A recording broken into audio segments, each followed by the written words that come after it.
Hello guys, Omni here. The legend of the Snyder Cut continues to grow as a couple of days ago, Zack Snyder himself has fanned the flames further by hosting a live commentary of Batman v Superman: Dawn of Justice, where he provided a lot of insight into what his intent, what his plans, what his ideas were for that film, as well as how that was being how breadcrumbs were being seeded and were meant to pay off in his version of Justice League. Unfortunately, as we know the stories, tragedy struck his family and he was pulled away from the project and it was handed over to Joss Whedon, and that's how we got the theatrical cut that we ended up getting in theaters.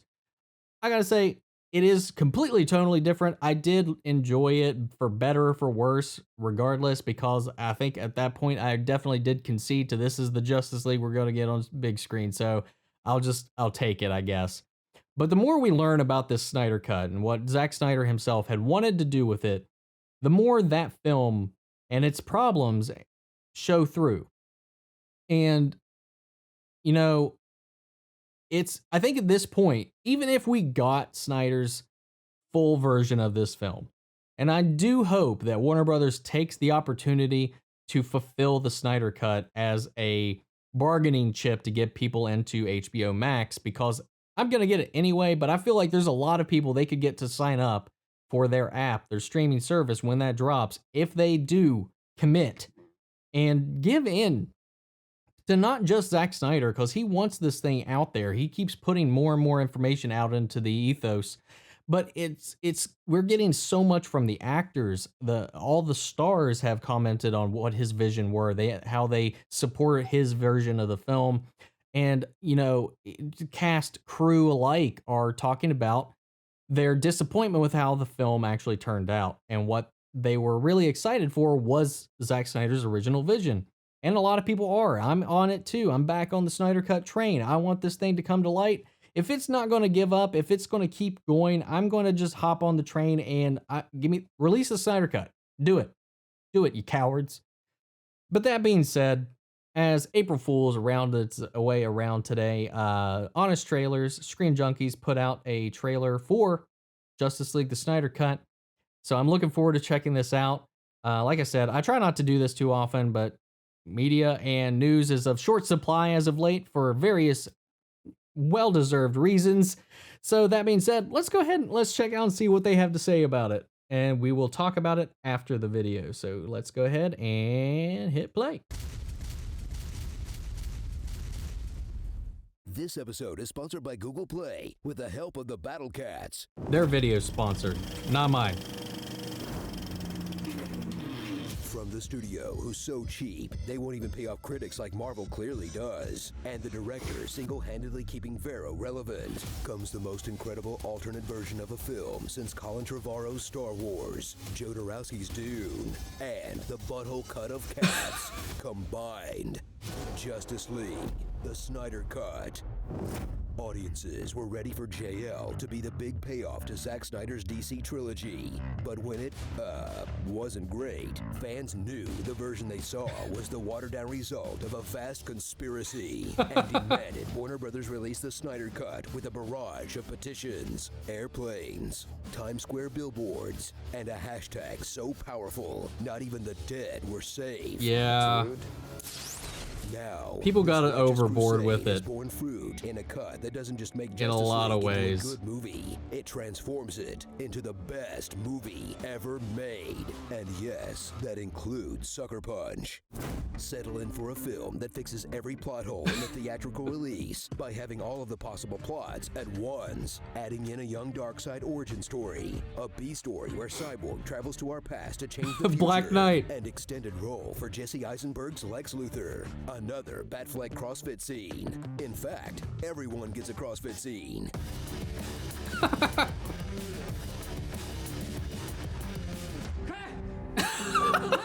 Also featuring the restoration of Wonder Woman's original mustache, Black Suit Superman, Black Steel Superman, dude, yes, heartfelt apology from the cast of Ghostbusters 2016, and Alfred reading his favorite parts of Atlas Shrugged to the team over their communicators. I get what they're doing, but we'll talk about it after this. Is right as a duty that you owe him. Yes, if it's your own free choice based on your judgment of the value of that person in his struggle.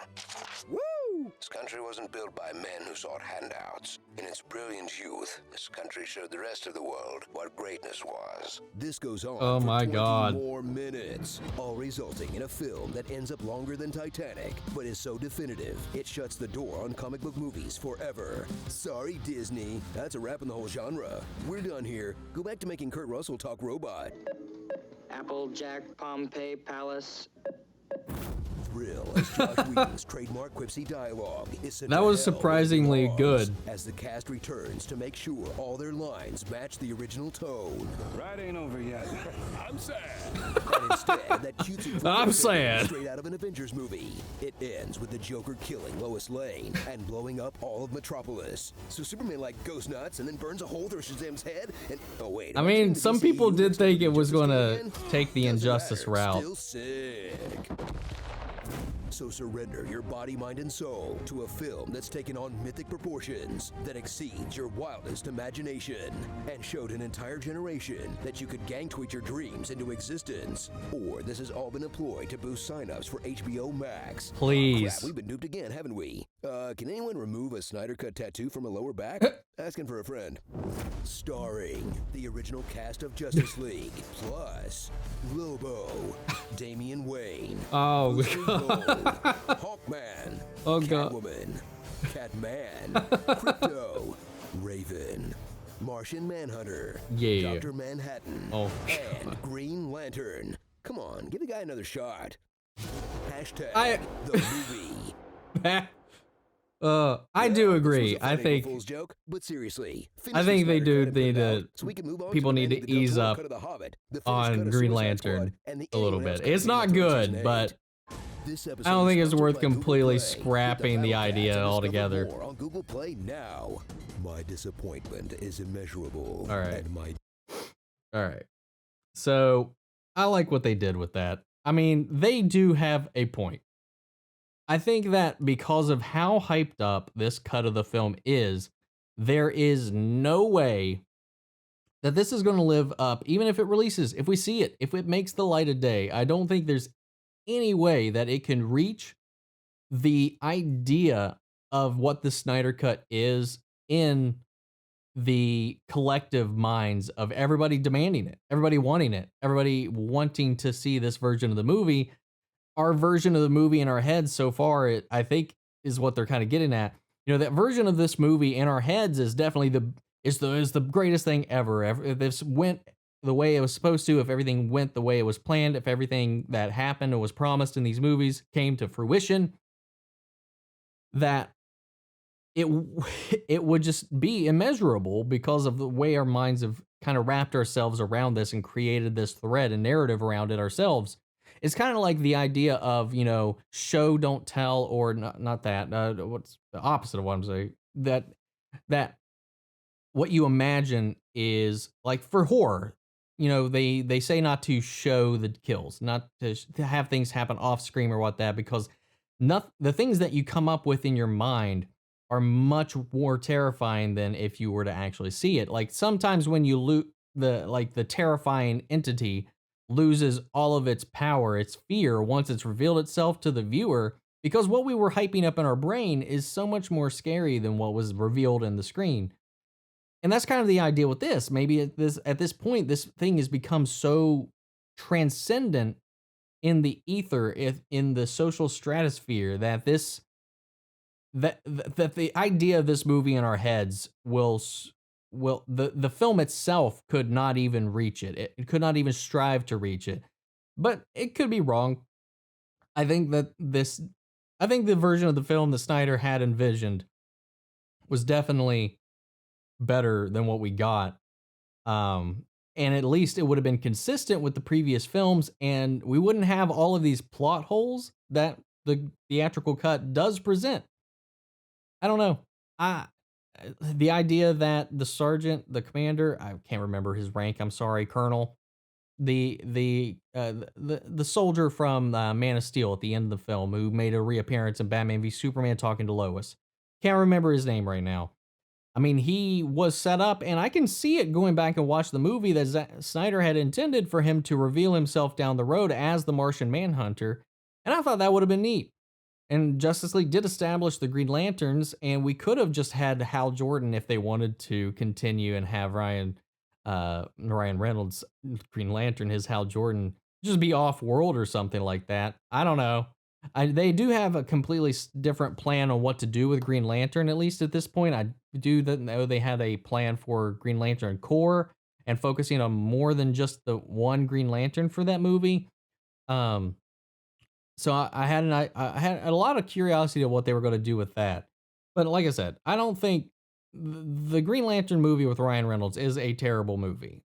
It's not good, but it's not destructively bad. It has some minimal redeeming qualities out of it. I think like it's a little crazy to write it off so harshly, especially when you have an established character that was established not that long ago that you can still kind of incorporate it into this. You can make a different Green Lantern. You can make John Stewart more the one that interplays with the team, and if you want to really kind of distance yourself from that iteration while still having it be relevant, kind of like what Marvel did with the Incredible Hulk.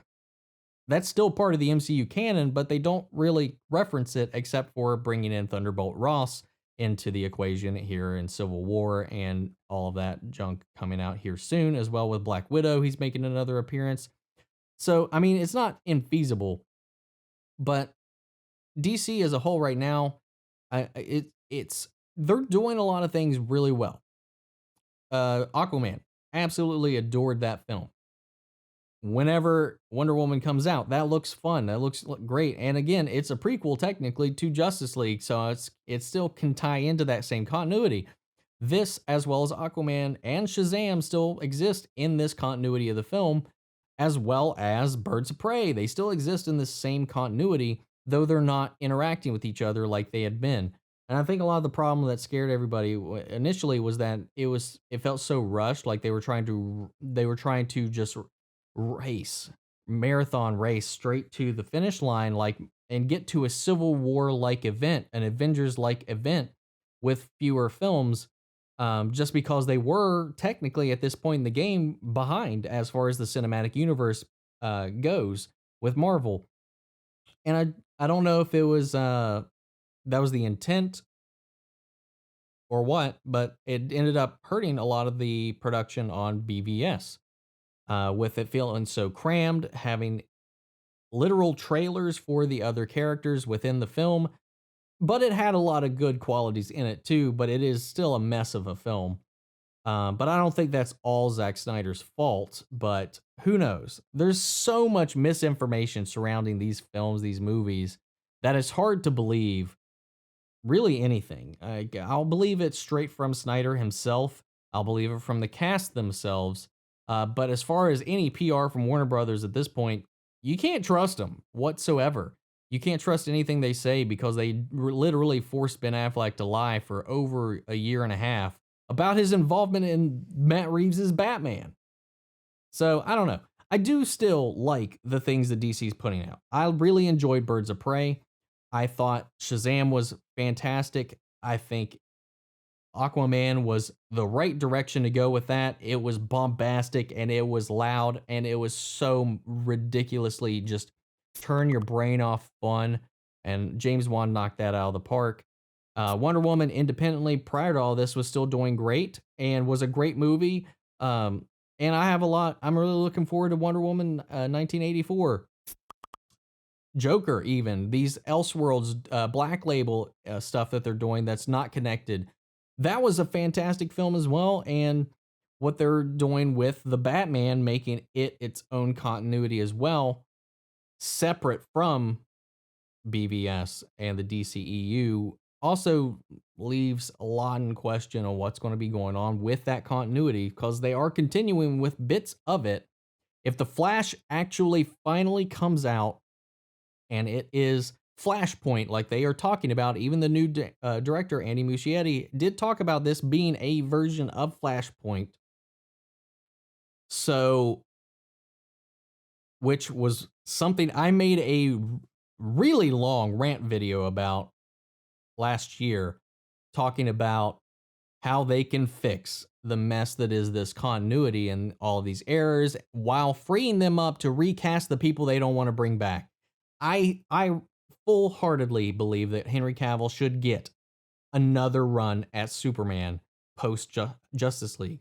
I think that he wasn't really given a fair shake. He didn't get the kind of Superman story that I think really the audiences wanted as a follow-up to Man of Steel, as well as just having him finally really sink into the role, because I don't think you really transitioned into the iconic Superman until his resurrection at the end of Justice League. I think that was the closest we got to, as well as a lot of the things tonally they were trying to do in Man of Steel. There's definitely some room for improvement there, and I think Ben Affleck got the short end of the stick in this whole arrangement as well. But then again, that's all stuff going on in the background too, and I think his whole mood for the role itself has been tainted at this point. But if Zack Snyder came back into it, I have the feeling that he might return. But like I had been saying, I got way off on a tangent that if they want to recast, if they want to retcon some of these things to keep their universe and move forward with it while changing out the people they want to change out, Flashpoint is the way. Do I think Flashpoint should be the Flash's first standalone film? No. That is a huge major story arc for the character that you would save well down the line, maybe for the third movie or something like that, not for their first outing. But I think with the state of the DCEU, it's just needed. If you want to have the continuity in place while not breaking it at the same time, you need Flashpoint. It's what the comics needed when they got into a mess.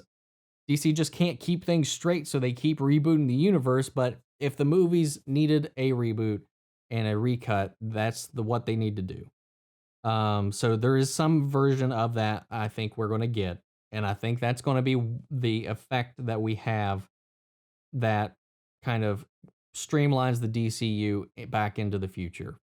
Unfortunately, it might not be Zack Snyder's DCEU.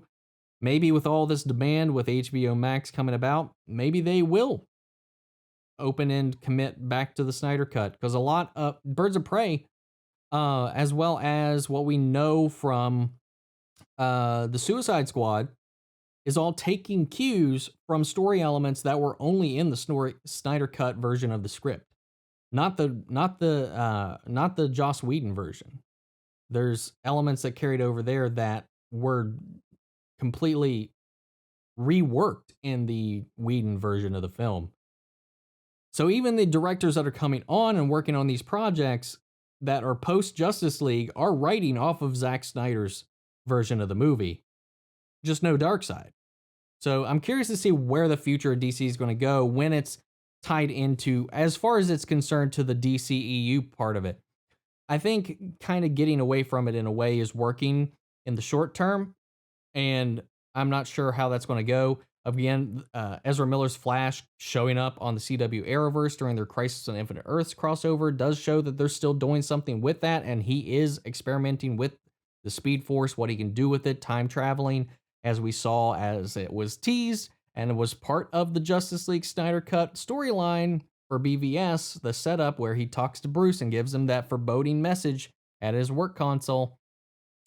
There's a lot of elements that need to be reworked and rethought, and because right now they don't have to acknowledge it at some point, but I would like, as a purist, as somebody who likes continuity, that some of this gets addressed rather than completely ignored. They can completely do this solo adventure with Aquaman, Wonder Woman, Shazam, them all on their own, but eventually, man, you can only avoid talking about the core team for so long. I don't know. Release the Snyder Cut. Just give in. Do it. I think you would make your money back in subscriptions if you just filled in the CGI that needs to be done and completed on the movie. Warner Brothers, own up. Own up. Take ownership of this. Put it back out there. 1, I want to stop hearing about it. And 3, that's not even the right order. I just want to see the damn thing. That being said, that's my thoughts on the whole situation. I went into a whole tangent about this, so I want to know your guys' thought. What do you guys think about this movie? What do you think about the legend of the Snyder Cut? What did you think of the Honest Trailers reaction to the fans, the mythos of the Snyder Cut? Some of their comments, their commentary on the whole thing. Let me know your thoughts. whatever it is down in the comments below. And yeah, we'll carry on the conversation after the video. I feel like this is going to be something we're going to still be talking about for years to come. So be prepared, man. Be prepared. That's apparently what you got to deal with when you're a DC fan, and that's me. So I can't escape it. Won't be able to escape it. So we'll see. Looking forward to the Batman, though. Looking forward to Shazam 2. Looking forward to Aquaman 2. And looking forward to Wonder Woman 1984 and the Suicide Squad. So doesn't matter. If it's DC, I'm going to check it out, whether it pays off or not. So if you like this video, guys, support the channel by liking, commenting, subscribing. I'll catch you guys in the next video. Take care, everybody out there. Be safe, be kind, be wary, and cautious. And I'll catch you guys in the next video.